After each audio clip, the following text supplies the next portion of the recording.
have a tough chin, great stamina, but I'm the big bang right here. I'm banging everything. Well, there you go. See? Zhilei Zhang is one of the most mysterious and maybe underrated boxers in the heavyweight division. Gun power! Stick around. Zhanga. Опа, приехали. In China, where the average height is 5.5 feet and traditional, calm sports like wushu, ping pong, and qigong are popular, the emergence of this beast seems impossible. And you don't really see massive Chinese dudes dominating fights in the heavyweight division like this. He's unusual. Zhilei Zhang was born on May 2nd, 1983 in Zhoukou, Henan Province. Even as a child, Zhang was anything but ordinary. Rapidly growing to 6 feet 6 inches and over 250 pounds, he was too large for traditional Chinese sports like kung fu or wushu, where he would have looked like Kung Fu Panda. When I was a child, I was taller and stronger than others of my age. My dad saw that I was big and said, "I have friends in the county sports committee. Do you like boxing or sanda, which is Chinese kickboxing? Learn it for a year or two and you won't get bullied out there." And I chose boxing for sure. When I started training, I just wanted to know how to do street fight in case I was bullied. There was no big dream or goal. I trained only to not get my butt kicked.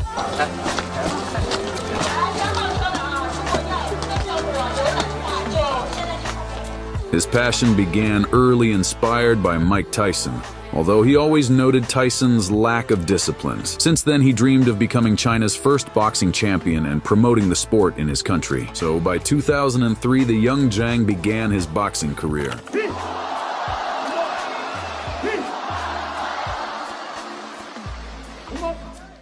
Zhang fought future stars right from his first fights. He even defeated Andy Ruiz back in 2007, and his granite chin never let him down. He fought almost without guarding himself, taking punches, sometimes falling, but always getting back up. Because of this, he became a local Rocky Balboa in China. Not a single knockout loss. His gigantic size and unbreakable chin created a style of a true beast. However, this beast was constantly robbed in decisions, and sometimes he just fell a little short, always missing just a bit to win. Thus, his amateur record was 36-18, which is awful by pro boxer standards, who usually have only a couple of losses. The final point of his amateur career was a fight against the then-young Anthony Joshua. Zhang, as usual, tried to aggressively close in and beat his opponent with hooks, but something went wrong. So what Josh has got to do here, that's better. We shall find out in a matter of 6 or 7. Zhang. Ooh, good countering. Joshua got him with a left Anthony hand. was always one step ahead with better footwork, better head movement, and a perfect jab. As soon as Zhilei started to succeed in something, Joshua would immediately clinch him. For almost the entire fight, the Chinese boxer was just chasing Joshua, taking punches in return. And in the end, Joshua showed Zhang what the English school of boxing was all about. And for Josh to be standing there, that movement. Great right. Oh, what a shot by Joshua. Yes, he's in control, and he has got the measure. How they only give it to him 8-6 to go. Oh, well, that's incredible. I mean, Zhilei couldn't do anything as Joshua's powerful straight prevented him from developing his attacks, and any attempts at head movement were immediately stopped by Anthony's lead hook. For the rest of the fight, he was just surviving and ultimately lost on points. This was probably the worst defeat in Zhang's career, but he realized a simple truth. There were no champions in China only because there were no coaches of such level. He saw what Western coaches can teach on Joshua's example and had to make a hard decision to end his amateur career and move to the USA. I participated in 2 Olympic Games and 3 national games. I felt that I had done enough in my amateur career, so I gave myself some time to experience professional boxing. I folded it nicely and put it in the center of the ring. I got on my knee and gave it a kiss. This was the end of my amateur career. My coach at the time said if I switched to pro boxing, there'll be no water in the swimming pool. It will be all money. You will definitely be the world champion. After this, Zhang began his professional career, and everything changed dramatically. Knockout after knockout. Again and again. His size became one of the main factors of his victories. He was always heavier and bigger than his opponents, which helped this giant excel in close range. With his somewhat lazy fighting style, he would always evade straight punches at close range and beat opponents with hooks, somewhat reminiscent of how Mike Tyson once fought, with the only difference being that Zhang was almost twice as tall and heavy as Tyson at his peak. And, of course, his straight left. A classic southpaw counterattack, rare in the heavyweight division. The dream was beautiful, but reality is cruel. When you are a Chinese state-supported athlete, the national team will provide you with everything, including your food, clothing, housing, and transportation. Here, I need to pay my coach and agent after every fight. Life can be very difficult. After a fight, my eyebrows were cut open. I asked my agent to find a place to remove the stitches. It cost $200. I thought it was just removing stitches. Why does it cost $200? So I bought a pair of scissors and removed the stitches myself. A significant moment in the career of the Chinese boxer was the fight against Devin Vargas. This was his first real test, and everyone thought Vargas should win, but things didn't go as expected. Gregarious doesn't speak much English, but did want to communicate with everyone around him, and yes, Vargas has already taken some huge shots. Zhilei looked like a new version of himself. He became more patient and used feints. He immediately surprised Vargas by starting a combination with an uppercut, which was absolutely uncharacteristic for him. After this, another surprise came over Vargas's hand. Counter left hand and a big one by the Big Bang. This knockout wasn't as simple as it seemed. Zhang feinted with a lead hook, elicited a reaction from Vargas, and then landed a real hook using that information. It's a very common feint in future fights for Zhang. As for Vargas, this knockout became the end of his career because he was never the same again. The next step was a fight against Jerry Forrest, who was even more renowned than Vargas. From the very beginning, it was noticeable. He constantly lured Zhilei towards him to counterattack with a straight or even something like an overhand. This led to the first knockdown. Forrest answers, backs him up again. That's that right hook I'm talking about, but I like the way that Forrest came back. Oh, and that straight left hand as Forrest was throwing a shot to the body. Caught him and he was Forrest down. tried to hit with all his might to the liver, but missed a classic hook from the Chinese boxer. Again, in the next round, the same thing happened. Forrest clearly doesn't learn from his mistakes. Early knockdowns can be a gift and a curse. Oh, he caught him again, this time with the right, but doesn't quite go down. Zhang was admiring his work, and now In this Jerry bout, Forrest Zhilei caught him. Zhang looked as if he had just hacked the Matrix because he once again sent Forrest down for the third time in 2 rounds. A lot of respect from people. Oh, and a big right hook, and that sends Forrest down for a second time. A southpaw with a right hook, I said before the fight started, is the most dangerous thing in boxing. It was a real beating, and it seemed like the fight should end. But Jerry kept fighting and even started to succeed. Zhang wore himself out and couldn't be as effective, causing him to lose several rounds. Career is on the line, a loss here, and surely you won't hear much about him again. Deep breath for the big Chinese fighter. And if you thought Zhang had definitely won, it turned out differently. It ended in a draw. Zhang was obviously robbed, and as it became known later, he ended up in the hospital. This situation arose due to the use of diuretics and extreme weight loss before the fight. As he himself said, he felt terrible and drank only 1 bottle of water a week before the fight. It became clear that age and health were catching up with the Chinese boxer, who never spared himself, leading to bad consequences and prompting him to change his training My approach. coach Sean said, "There is no one like me among American athletes. After a fight, they usually give themselves a month off and go on holiday. I said I can't stay idle, and I really don't feel particularly tired. If I train hard enough, the fight itself becomes easier."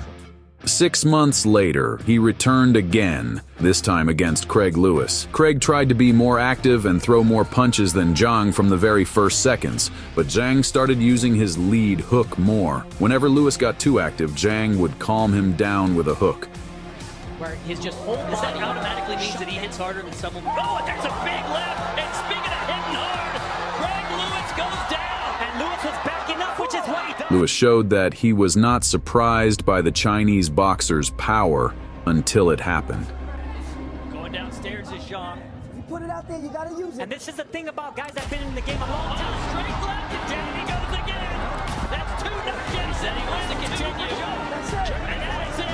The corner of Craig Lewis has seen it up. The hype train of Zhilei Zhang seemed unstoppable, but Scott Alexander decided to try. He knew that the power of Big Bang was unreal, so he tried to be cautious working with the jab, but Zhilei needed only one moment to land his left straight.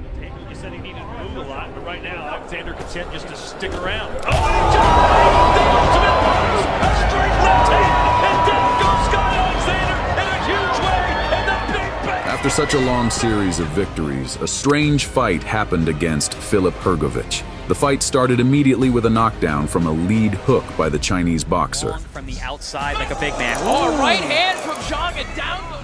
After this, Filip suffered a cut and took another 100 left straights from Zhang. Oh, there's that shook up Hrgović and put him down for a flash. And Zhilei, the entire time I was in floor. Take care of his body during that fight. He was just a punching bag for the Chinese boxer, and credit should be given to him. He endured incredible attacks. The problem was that by the end of the fight, Zhilei was completely exhausted and started taking punches. Digging to the body. A quick combination up top. Bounce back and win a round sometimes. Good right hand over the top. Final 10 seconds. He wasn't on the verge of losing, but he objectively lost several rounds. Everyone was sure of Zhang's victory, but the judges gave Filip a split decision. It happened again. Zhang won, but was robbed like in his amateur career. But he took this loss like a man and didn't complain, just decided to move on. But it seemed that Joe Joyce, who was racing to the top, destroying his opponents, wanted to take advantage of this streak. The almost unbeatable old Chinese boxer was a great stepping stone for him. But Zhang was super happy about this. He got the chance to become a champion for the first time in China's history. As he himself said, he was afraid of Joyce. Joe Joyce's record was 14 knockouts in 15 fights when he picked me to fight. His knockout rate was very high, and I was not very confident going into the fight. But I wasn't nervous once I got into the ring.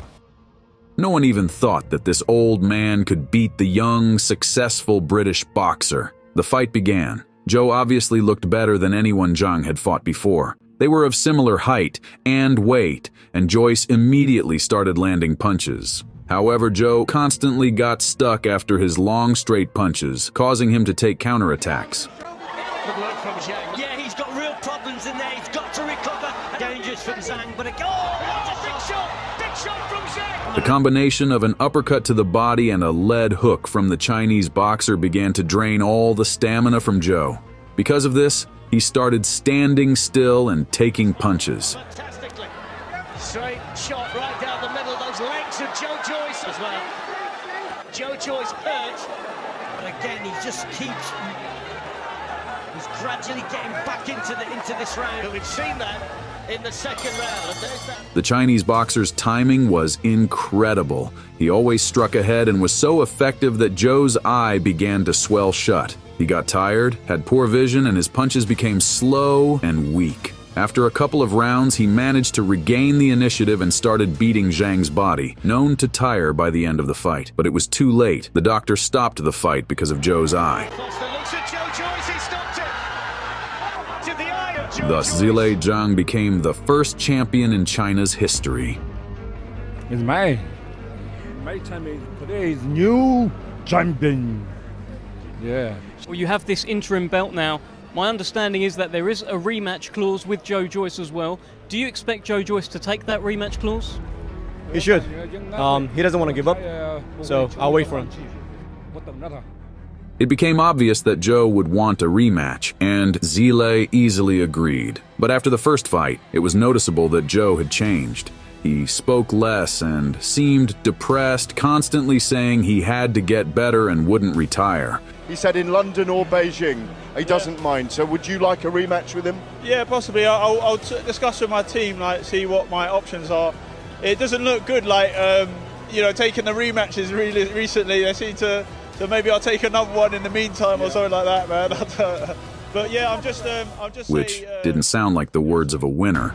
Get yourselves all The rematch started surprisingly calmly. The opponents studied each other and didn't rush to force events. Zhang started using the jab feint. He would jab and then either go straight to the body or head. Yes, it's a pretty standard technique. But in contrast to the usually enraged Chinese wanting to brawl in close range, it was unusual. Joyce tried to defend with a shoulder roll, but as the fight went on, Big Bang started hitting faster and harder. Put to sleep even faster than the first fight. How do you see the road ahead? I'm just going to have to talk to my team and see where's the best route back in there. Have a bit of holiday, it's a bit of time off, and then come back. And, I'm still enjoying myself. I enjoyed the fight, even though I lost. But, that's what happens in sport. So I'm going to have to watch it and see where I went wrong. And obviously... Turned to China with his title for the first time in 3 years. And this is how his people welcomed him.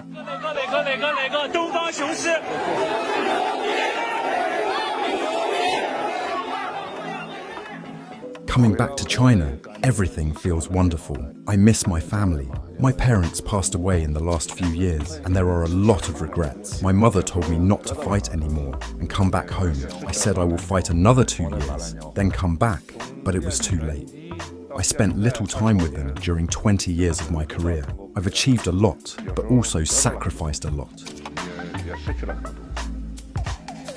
Zhang began calling out everyone Fury, Joshua, Usyk, any renowned fighter. But unfortunately, they all declined. And the only interesting fight for him was against Joseph Parker, whom he had already beaten in amateurs many years ago. Everyone thought Parker had no chance in this fight, and the Chinese boxer would destroy him again. Parker ducked punches, skillfully worked with the jab, and didn't let Zhilei get close, but only in the first minutes of the fight.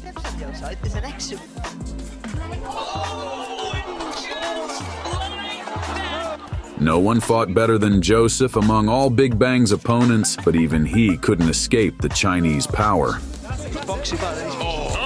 After 2 knockdowns, something happened to Zhang, and as many rightly criticized, he stopped fighting. Zhang trying to pump himself up, it looks like.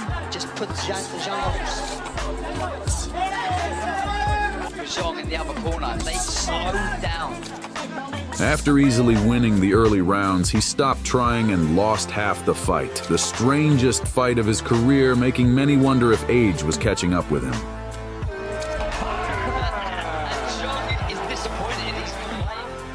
But all this was before the fight against Deontay Wilder. Hey, Big Bang Zhang. I'm looking forward to officially meeting you inside of the ring. You say you Chinese power, and I'm Alabama power. And we will see whose power is stronger. Is it you or I? But know that I'm coming to knock you out. I want to stand over your body as I knock you out. And yell, Bomb Squad! I'll see you soon. Wilder said that Zhang was no match for him and he would easily knock him out, which really irritated Big Bang. We're not playing no games.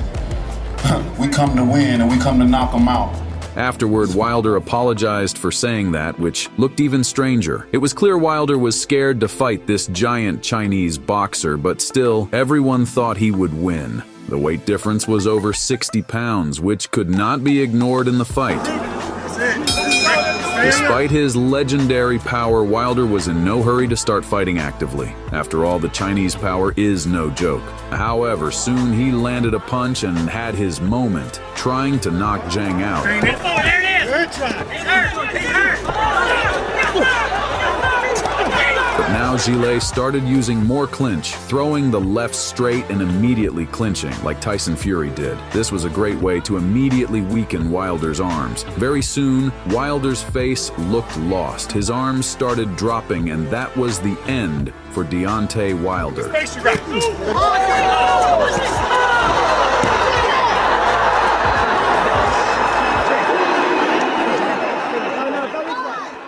That's the story of the Chinese giant. He achieved his goal, became a real star in China, and brought the belt to his country. In the United States, we have a great team and better resources. I hope to have more younger boxers get involved with my team and push Chinese boxing to a new level. Now there is only one goal, to challenge the world's best boxers. Next for Zhang are only fights with top boxers, Usyk, Fury, and Joshua, and Zhang himself became an example that even being old and big, you can still conquer the boxing arena.